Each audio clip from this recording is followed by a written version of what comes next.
आपके पिछले कार्यकाल में 17वीं लोकसभा में मैं कहता हूं कि संसदीय इतिहास का वो स्वर्णिम कालखंड रहा है। आपकी अध्यक्षता में संसद में जो ऐतिहासिक निर्णय हुए, आपकी अध्यक्षता में सदन के माध्यम से जो सुधार हुए हैं, ये अपने आप में एक सदन की भी और आपकी भी विरासत है।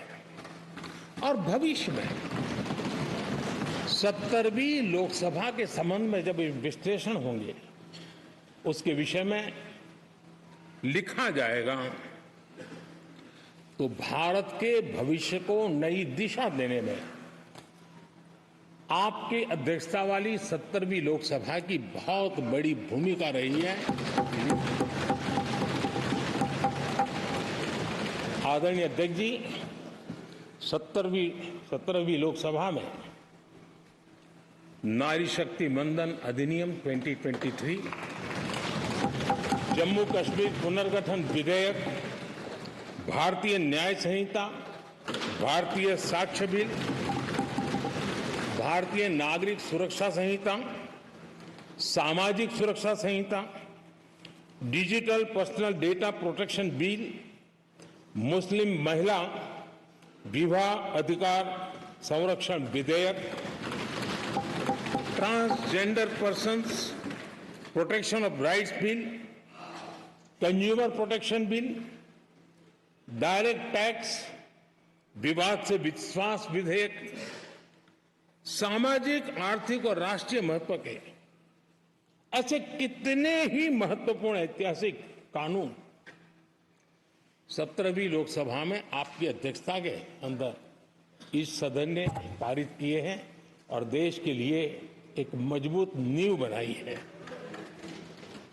जो कार्य आजादी के 70 साल में नहीं हुए, आपकी अध्यक्षता में इस सदन ने इसको करके दिखाया। आदरणीय अध्यक्ष जी, लोकतंत्र की लंबी यात्रा में कई पड़ाव आते हैं। कुछ अवसर ऐसे होते हैं जब हमें कीर्तिमान स्थापित करने का सौभाग्य मिलता है।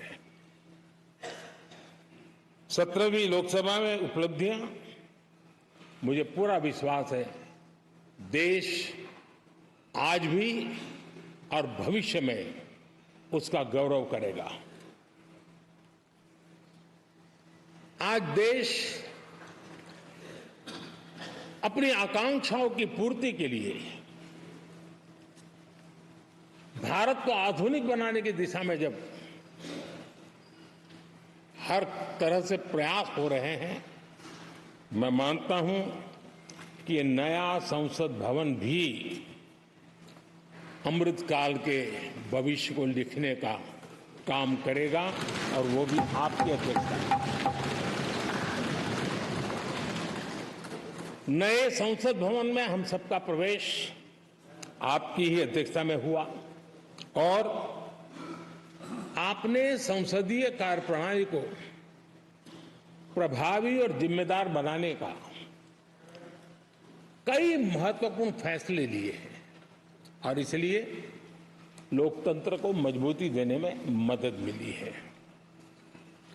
लोकसभा में हम पेपरलेस डिजिटल व्यवस्था से आज काम कर रहे हैं। पहली बार आपने सभी माननीय सांसदों को ब्रीफिंग के लिए एक व्यवस्था खड़ी की। इससे सभी माननीय सांसदों को भी आवश्यक रेफरेंस मटेरियल मिला।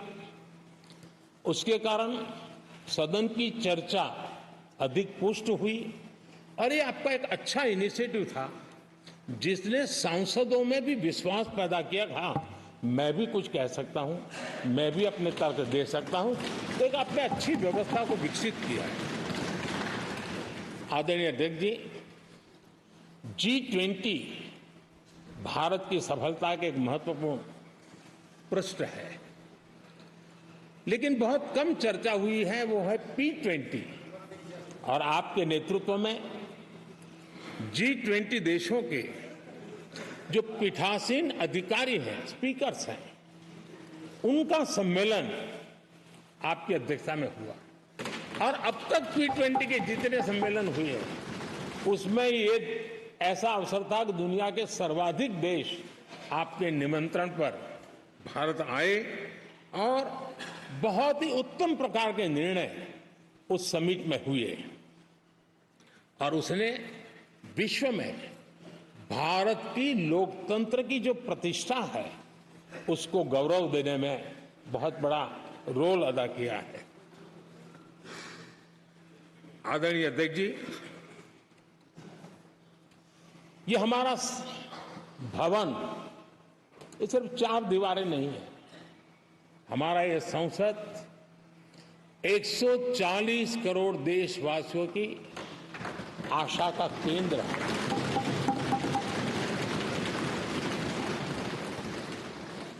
संसद की कार्यवाही, जवाबदेही और आचरण हमारे देशवासियों के मन में लोकतंत्र के प्रति जो उनकी निष्ठा है उसको और अधिक मजबूत बनाता है। आपके मार्गदर्शन में 17वीं लोकसभा उसकी प्रोडक्टिविटी 25 साल के हाईएस्ट लेवल पर 97% रही और इसके लिए सब माननीय सदस्य तो अभिनंदन के अधिकारी हैं, लेकिन आप विशेष अभिनंदन के अधिकारी हैं। कोरोना जैसे मुश्किल कालखंड में आपने हर सांसद से व्यक्तिगत फोन पर बात करके उनका हाल पूछा। कहीं किसी सांसद की बीमारी की खबर आई तो आपने सदन के अध्यक्ष के नाते व्यक्तिगत रूप से उसकी चिंता की और वो सभी दल के सांसदों से जब मुझे सुनने को मिलता था मुझे बड़ा गर्व होता था कि जैसे आप इस सदन के परिवार के मुखिया के रूप में उस कोरोना कालखंड में भी व्यक्तिगत चिंता करते थे। कोरोना काल में भी आपने सदन का काम रुकने नहीं दिया। सांसदों ने भी आपके हर सुझाव को सर आंखों पे चढ़ाया। किसी को ऊपर बैठने के लिए कहा तो वो वहां जाके बैठा, किसी को दूसरे जगह पे जाके बैठने के लिए कहा तो वो भी बैठा, लेकिन देश के काम को किसी ने रुकने नहीं दिया। लेकिन आपने ये जो फैसले किए उसका परिणाम है कि हम उस कठिन कालखंड में भी कार्य कर पाए। और ये खुशी की बात है कि कोरोना काल में सदन ने 170% प्रोडक्टिविटी, ये अपने आप में दुनिया के लिए एक बहुत बड़ी खबर है। आदरणीय अध्यक्ष जी, हम सब चाहते हैं कि सदन में आचरण, सदन के नियमों का पालन हम सब करें और आपने बड़े सटीक तरीके से, संतुलित तरीके और कभी कभी कठोरता के साथ भी फैसले लिए हैं। मैं जानता हूं कि ऐसे निर्णय आपको पीड़ा भी देते हैं, लेकिन सदन की गरिमा और व्यक्तिगत पीड़ा के में आपने सदन की गरिमा को पसंद किया और सदन की परंपरा को बनाने का प्रयास किया। ये साहसपूर्ण काम के लिए भी आदरणीय अध्यक्ष जी आप अभिनंदन के अधिकारी हैं। मुझे विश्वास है आदरणीय अध्यक्ष जी आप तो सफल होने ही वाले हैं, लेकिन आपकी अध्यक्षता में यह 18वीं लोकसभा भी बहुत सफलतापूर्वक देश के नागरिकों के सपनों को पूर्ण करेगी। मैं फिर एक बार आपको इस महत्वपूर्ण दायित्व के लिए और देश को विकास की नई ऊंचाइयों पर ले जाने वाले इस सदन की अध्यक्षता के लिए हृदय से बहुत बहुत शुभकामनाएं देता हूं, बहुत बहुत बधाई देता हूं।